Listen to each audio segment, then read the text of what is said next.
پہلا درجہ یہ ہے.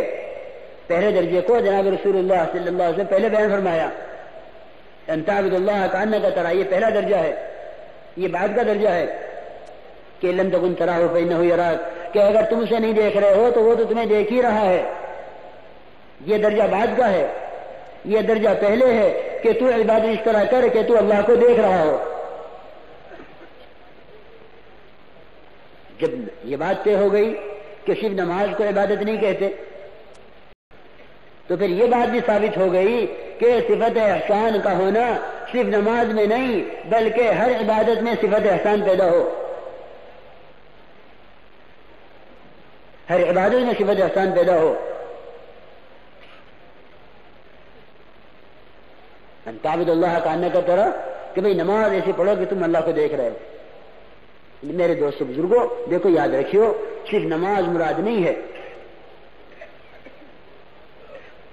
جو آدمی زندگی کے ہر شعبے میں اللہ تعالیٰ کو دیکھ کر نہیں چل رہا ہے وہ اعلیٰ درجے کا عابد نہیں قرار دیا جائے گا. عبادت کہتے ہیں زندگی کے ہر شعبے میں اللہ کے اوامر کے استحضار کے ساتھ چلنا. ان تعبد اللہ کانک ترا، ان تتجر کانک ترا، ان تزرع کانک ترا، ان تتحاکم کانک ترا. ہر جگہ اب یہ آئے گا کہ تجارت اس طرح کرو کہ تم اللہ کو دیکھ رہے ہو، زراعت اس طرح کرو تم اللہ کو دیکھ رہے ہو، ملازمت حکومت اس طرح کرو کہ تم اللہ کو دیکھ رہے ہو. اب یہ ملازمت حکومت اس طرح کرو کہ تم اللہ کو دیکھ رہے ہو. اب یہ عابد کہلاوے گا. ہم نہ نماز پڑھ کے آزاد کہ نماز پڑھ لی میں نے، اور پھر یہ نہیں بلکہ اس سے آگے کی غلطی میرے دوست بزرگوں یہ ہے کہ ہم عبادت کریں، جو ہے اللہ تعالیٰ کے ایک حکم پر چلیں اور ہم اپنی 10 لائنوں میں اللہ سے کامیابی چاہیں. یاد رکھیو، یہ بات نہیں ہے کہ اگر 10% عبادت ہوگی تو 10% کامیابی ہوگی. 100% عبادت ہوگی تو 100% کامیابی ہوگی. اگر 100% عبادت نہیں ہے تو 100% ناکامی آئے گی. ہاں، یہ بات نہیں کہ بھئی ہم نے جس لائن کا حکم زندہ کر لیا اس لائن سے کامیابی آ جاوے. اگر اس لائن کا حکم توڑ دیا اور اس لائن کا حکم زندہ کر لیا تو ناکامی اس لائن سے آئے گی، اور ایسی ناکامی آئے گی کہ اس لائن کا جو حکم زندہ کر رہا تھا اسے بھی چھوڑ دے گا. کہ ایک آدمی نماز پڑھتا تھا لیکن معاملات میں پیچھے تھا اور معاملات میں خیانت تھی، تو معاملات کی لائن سے ایسا فساد آئے گا کہ اس کی عبادات کو متاثر کر دے گا. کہ ہاں نماز پڑھتا تھا لیکن اب دکان کا یہ ہو گیا ہے کہ بھئی اب تو مشکل ہے کہ نماز کے لیے مسجد میں جاوے. کہ کیا ہوا کہ دکان کی لائن کے حکم کے توڑنے نے دکان کی لائن سے ایسا فساد اٹھایا کہ یہ عمل کی لائن کو چھوڑ بیٹھا. اب یہ بیچارہ تو ایک لائن کے حکم کو زندہ کرنے کو یہ سمجھتا ہے کہ میں عبادت میں لگا ہوا ہوں. میرے دوستوں بزرگوں، عبادت کہتے ہیں اللہ تعالیٰ کے 100% اوامر پر، جیسے انہوں نے فرمایا یا ایھا الذین آمنوا ادخلوا فی السلم کافہ، یہ پورے اسلام میں آ جاؤ. کہ میرے دوستوں بزرگوں، ایک ہوتا ہے کسی چیز کا علم ہونا، ایک ہوتا ہے کسی چیز پر چلنے کی استعداد ہونا. دیکھو، ایک آدمی ٹانگوں سے معذور ہے، آپ نے اسے راستہ بتا دیا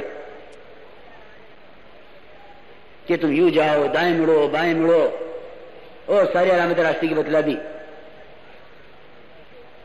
لیکن چلنے کی استعداد تو اس میں ہے نہیں. یہ منزل کو پہنچے گا؟ میرے دوست بزرگوں، جو ایمان کے اعتبار سے اپاہج ہوتے ہیں انہیں ان کا علم ہی گمراہ کر دیتا ہے. وہ باوجود علم گمراہ ہوتے ہیں اور ایسے ہوتے ہیں کہ اللہ تعالیٰ ان سے ڈبل سوال کرے گا کہ جانتے ہوئے عمل نہیں کیا. ان كنت لا تدري فتلك مصیبۃ وان كنت تدري فالمصیبۃ اعظم، کہ تم نہیں جانتے تھے تو مصیبت تھی، لیکن جانتے ہوئے نہیں کیا تو یہ مصیبت اس سے بڑی ہے۔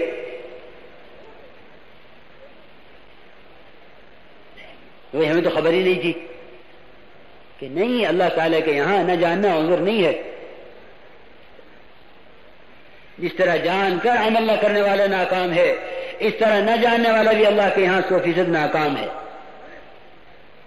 دنیا میں تو یہ عذر چل جائے گا کہ نہیں مجھے تو خبر نہیں تھی، لیکن آخرت میں نہیں چلے گا یہ عذر، کہ وہاں جاہل، بغیر عمل والا جاہل اور بغیر عمل والا عالم دونوں ایک صف میں ہوں گے۔ اس لیے کہ مولانا یوسف رحمۃ اللہ فرماتے تھے کہ یہ قبر کے سوالات میں علم پر اس کی زبان نہیں چلے گی، بلکہ قبر کے سوالات میں اس کی زبان یقین پر چلے گی۔ قبر میں سوالات ہوں گے، پہلا سوال تیرا رب کون ہے، اور تیرا مذہب کیا ہے، اور تو اس آدمی کے بارے میں کیا کہتا ہے، جناب رسول اللہ صلی اللہ علیہ وسلم کی شبیہ دکھلا کر پوچھے جائے گا۔ تو فرماتے تھے کہ یہ ان قبر کے سوالات میں یہ اپنی اس کی زبان اس کے علم پر نہیں چلے گی، بلکہ زبان یقین پر چلے گی۔ اگر قبر کے اندر زبان علم پر چلے تو پھر قبر کے سوالات میں کوئی ناکام نہ ہو۔ کیا اللہ پر ایمان نہ لانے والوں کو خبر نہیں، اگر ہم نے 3 سوال بتلا دیں ان کو یاد ہو جائیں گے نہیں ہو جائیں گے؟ ہو جائیں گے یاد، لیکن زبان علم پر نہیں چلے گی، کہ ہمیں معلوم ہے کہ نہیں، زبان تو یقین پر چلے گی قبر میں۔ اس لیے کہ وہاں سوال اس کا ہے کہ یہ بتاؤ کہ کس سے پلنے کا یقین لائے ہو، یہ بتاؤ کس سے پلنے کا یقین لائے ہو، اور یہ بتاؤ کہ تم کس کے مزاج پر زندگی گزار کے آئے ہو، اے مزاج نبوت پر گزار کے آئے ہو، یہ مزاج یہودیت پر آئے ہو؟ تو پہچان لگا پہچاننے والا۔ یہ دوستوں کی آپس میں ملاقاتیں ہوتی ہیں اور ایک دوسرے جیسے لباس بناتے ہیں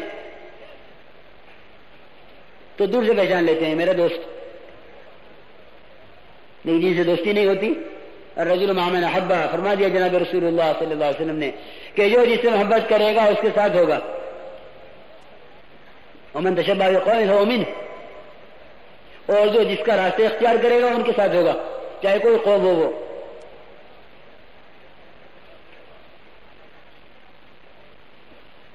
تو یوں کہیں کہ قبر کے اندر یہ 3 سوالات، اس پر کامیابی یقین پر ہوگی، علم پر نہیں ہوگی۔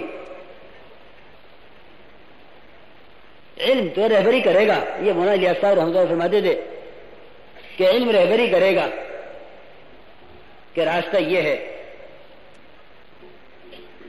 علم رہبری کرے گا اور ایمان اس پر چلا دے گا کہ اب اس کے مطابق چلو۔ تو میرے دوستو، عزیز و بزرگوں، انبیاء علیہ السلام کی محنت ہے، یہ ان کا یہ راستہ ہے۔ قل هذه سبیلی ادعو الی اللہ علی بصیرۃ انا ومن اتبعنی، کہ یہ میرا راستہ ہے اور میں اپنے راستے پر بصیرت پر ہوں، میں اپنے راستے پر بصیرت پر ہوں، کہ میں کامیابی کے یقین کے ساتھ دعوت دے رہا ہوں۔ انا ومن اتبعنی، اب جو میرا اتباع کرے وہ بھی بصیرت پر دعوت دے۔ وہ کہیں پر دعوت دے؟ بصیرت پر۔ تو میرے دوست بزرگوں، دیکھو ایک بات عرض یہ ہے کہ کام کرنے والوں میں کام کے ذریعے سے ہدایت کے اور مسائل کے حل مسائل کا حل اس کام کے اندر، اس کا یقین کام کرنے والوں میں دن بدن بڑھ رہا ہو۔ اگر کام کرنے والوں کو کام کے ساتھ یہ بصیرت نہیں ہے تو پھر استقامت نہیں ہوگی۔ یہ کیا نہیں ہوگی؟ استقامت نہیں ہوگی۔ یعنی کام کرنے والوں کو کام پہ بصیرت ہو کہ کام حق ہے اور کام انبیاء علیہ السلام والا کام ہے. یہ کام انبیاء علیہ السلام والا کام ہے. اس سے بصیرت ہو، اس لیے کہ یہ کام نبیوں سے نبیوں میں ہر زمانے میں منتقل ہوا. وَيَنْقُلَ أَحَدٌ نُورًا عَظِيمًا تَلَأْلَأَ فِي وُجُوهِ السَّاجِدِينَ تَقَلَّبَ فِيهِمْ قَرْنًا فَقَرْنًا إِلَىٰ أَنْ جَاءَ خَيْرُ الْمُرْسَلِينَ صلی اللہ علیہ وسلم. کہ یہ نور ہدایت، یہ کام، یہ نور دعوت، یہ امانت، یہ نبیوں سے نبیوں میں ہر زمانے میں منتقل ہوئی. نبیوں سے نبیوں میں، کلما ہلک نبی خلفہ نبی، کلما ہلک نبی خلفہ آخر، کہ جب ایک نبی جاتے دوسرے نبی آ جاتے. تو یوں کام نبیوں سے نبیوں میں منتقل ہوتے ہوتے جناب رسول اللہ صلی اللہ علیہ وسلم تک آیا، اور پھر آپ سے یہ کام امت میں منتقل ہوا. امت میں منتقل ہوا کام. آپ کے بعد کوئی نبی آنے والا نہیں، اس لیے امت کو نبوت والا کام کرنا ہے. جناب رسول اللہ صلی اللہ علیہ وسلم نے امت کو دین بھی سکھلایا، دین کی محنت بھی سکھلائی، اس لیے کہ آپ کے بعد کوئی نبی آنے والا نہیں تھا. اس لیے آپ کی دو ذمہ داری ہیں کہ دین سکھلایا، دین کی محنت بھی سکھلائی. دین بھی سکھلایا اور دین کی محنت بھی سکھلائی، اور دین کی محنت دین کے بقا کے لیے سکھلائی. دین کی محنت کہیں کے لیے سکھلائی؟ کہ دین کی بقا کے لیے، کہ دین باقی ہو رہے گا جب دین کی محنت باقی ہوگی.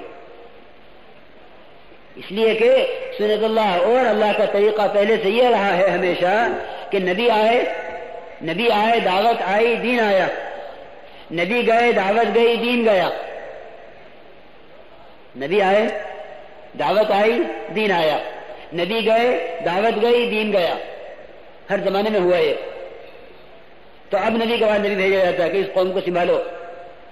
موسیٰ علیہ السلام اللہ تعالیٰ کو راضی کرنے کے لیے ذرا جلد بازی سے کام لیا اور یہ کہا قوم پیچھے آ رہی ہے اور میں آپ کو راضی کرنے کے لیے جلدی سے آگے آ گیا.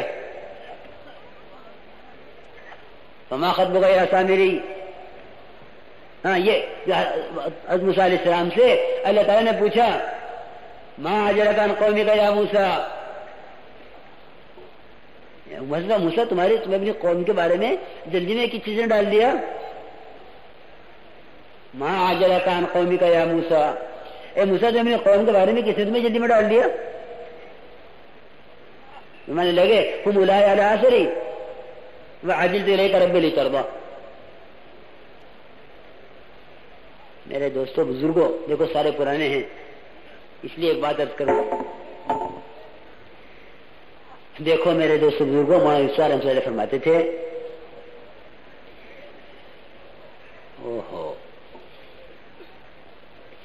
مولانا یوسف رحمۃ اللہ فرماتے تھے کہ انفرادی اعمال میں قوت اور انفرادی اعمال میں حقیقت وہ اجتماعی اعمال سے آئے گی. جب انفرادی اعمال کو اجتماعی اعمال میں مقدم کیا جائے گا،